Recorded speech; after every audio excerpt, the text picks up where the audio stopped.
수출 전선이 위태해질수록 비메모리 반도체에 대한 관심이 고조되고 있습니다. 관세청은 22일 이달 1일에서 20일 수출이 297억 달러로 1년 전 같은 기간보다 8.7% 감소했다고 밝혔습니다. 특히 반도체 수출이 24%나 격감하여 수출액 감소의 결정타가 됐습니다. 지난해 전체 수출의 20%를 차지하며 수출 효자 노릇을 하였지만 메모리 반도체 불황으로 수출액이 크게 감소하게 되었습니다. 여전히 수출 최대 품목이긴 하지만 반도체 수출이 감소할수록 전체 수출에 미치는 악영향도 그만큼 큽니다. 수출 상황이 심상치 않자 정부는 비메모리 반도체 육성 정책을 서두르고 있습니다. 청와대는 4월 22일 비메모리 반도체를 비롯해 바이오와 미래형 자동차 등 3대 산업을 집중 육성할 방침이라며 중소벤처기업부와 산업통상자원부에서 조만간 육성 방안을 내놓을 것이라고 말했습니다. 삼성전자 관계자 역시 이달 말쯤 비메모리 반도체 투자 방안을 발표할 계획이라고 설명했습니다.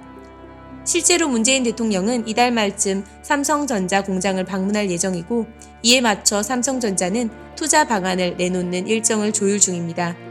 1차로 투자할 규모만 해도 30조에 이른다는 예측이 있을 정도로 엄청난 금액을 투자할 계획이라고 합니다. 문재인 대통령은 비상등이 켜진 수출 전선을 지탱하기 위해 이재용 삼성전자 부회장은 정체 상태인 메모리 반도체를 넘어 미래 성장 동력으로 각각 비메모리 반도체에 집중하고 있는 셈입니다. 비메모리 반도체 육성이 현 정부와 삼성전자의 동시 핵심 과제로 등장한 이유는 세계 반도체 시장에서 메모리 반도체가 30%를 차지하고 비메모리 반도체가 70%를 차지하고 있지만 삼성전자와 SK하이닉스가 강점을 갖고 있는 분야는 30%로 여겨지는 메모리 반도체 분야이기 때문입니다. 반면 더 큰 비메모리 시장은 미국, 대만, 일본 등이 주도하고 있습니다. 비메모리 반도체 시장은 흔히 시스템 반도체로 불리며 PC의 CPU나 스마트폰의 AP 등의 반도체를 설계하는 펠리스 업체와 이들이 설계한 반도체를 위탁 생산하는 파운드리 업체로 나뉩니다. 비메모리 반도체 중 삼성전자가 당장 경쟁력을 확보할 수 있는 분야로는 파운드리가 꼽힙니다.